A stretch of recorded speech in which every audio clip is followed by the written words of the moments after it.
ಮುಂಬೈನಿಂದ ಬೆಂಗಳೂರು ಕಡೆಗೆ ಹಾರುತ್ತಿದ್ದ air India 507 ವಿಮಾನದಲ್ಲಿ ಎಲ್ಲವೂ ಸಾಮಾನ್ಯವಾಗಿಯೇ ನಡೆಯುತ್ತಿತ್ತು. ಪ್ರಯಾಣಿಕರು ಶಾಂತವಾಗಿ ಕುಳಿತಿದ್ದರು. ಮಕ್ಕಳ ನಗು, ಕೆಲವರ ಮಾತುಕತೆ ಎಲ್ಲವೂ ನೈಸರ್ಗಿಕ. ಆದರೆ ಅಕಸ್ಮಾತ್ ವಿಮಾನಕ್ಕೆ ತೀವ್ರವಾದ ಗಾಳಿಯ ಅಲೆ ತಗುಲಿ ವಿಮಾನ ತಳ್ಳಣವಾಯಿತು. ಲೈಟ್ಸ್ ಮಿಂಚಿ ಆರಿಬಿಟ್ಟವು. ಪ್ರಯಾಣಿಕರು ಭಯದಿಂದ ಕೂಗಿದರು. ವಿಮಾನ ಚಾಲಕ ಹೇಳಿದ, ಎಲ್ಲರೂ ನಿಮ್ಮ ಸೀಟ್ ಬೆಲ್ಟ್ ಕಟ್ಟಿಕೊಳ್ಳಿ, ಇಂಜಿನ್ 2 ಕೆಲಸ ಮಾಡುತ್ತಿಲ್ಲ. ಆ ಕ್ಷಣದಲ್ಲಿ ಲಗ್ಗೆಯಷ್ಟು ದೂರದಲ್ಲಿರುವ ವೈಲ್ಡ್ ಲೈಫ್ ರಿಸರ್ಚ್ ಸೆಂಟರ್ನಿಂದ ಸಾಗಿಸಲಾಗುತ್ತಿದ್ದ ವಿಶೇಷ ತರಬೇತುಗೊಂಡ ಆನೆ ಗಜರಾಜ ಕಾರ್ಗೋ ವಿಭಾಗದಲ್ಲಿ ಪ್ರಯಾಣಿಸುತ್ತಿತ್ತು. ಭೂಕಂಪ, ಬೆಂಕಿ, ಅಪಾಯದ ಸಂದರ್ಭಗಳನ್ನು ಗುರುತಿಸಲು ಅದನ್ನು ತರಬೇತಿ ನೀಡಲಾಗಿತ್ತು. ವಿಮಾನ ಕಂಪಿಸಿದಾಗ ಆನೆ ತನ್ನ ದೊಡ್ಡ ಕಿವಿಗಳನ್ನು ಬದಲಾವಣೆಗಳ ಧ್ವನಿಗೆ ಒಡ್ಡಿ ತಲೆಯನ್ನು ಎತ್ತಿತು. ಅದು ಅಪಾಯವನ್ನು ಗುರುತಿಸಿತು.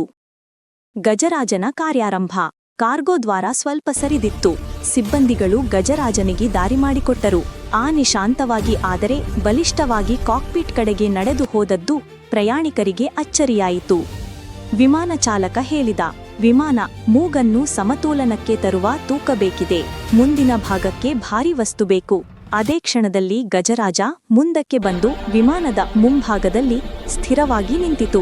ಆನೆ ನಿಂತ ತೂಕದಿಂದ ವಿಮಾನದ ಮುಂಭಾಗ ಕೆಳಕ್ಕೆ ಬಿದ್ದು ಸಮತೋಲನ ಸರಿಹೊಂದುತ್ತಿತ್ತು. ಗಾಳಿ ಅಲೆಗಳಲ್ಲಿ ತೂಗುತ್ತಿದ್ದ ವಿಮಾನ ನಿಧಾನವಾಗಿ ನೇರವಾಗಿ ಹಾರತೊಡಗಿತು. ಸುರಕ್ಷಿತ ಲ್ಯಾಂಡಿಂಗ್. ಚಾಲಕ shouted, we are stable, prepare for landing. ಬೆಂಗಳೂರಿನ ರನ್ವೇ ಕಾಣುತ್ತಿತ್ತು.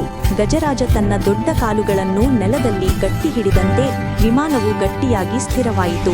ಅಂತೂ ವಿಮಾನ ಸುರಕ್ಷಿತವಾಗಿ ಲ್ಯಾಂಡ್ ಆಯಿತು. ಪ್ರಯಾಣಿಕರು ಚಪ್ಪಾಳೆ ಹೊಡೆದು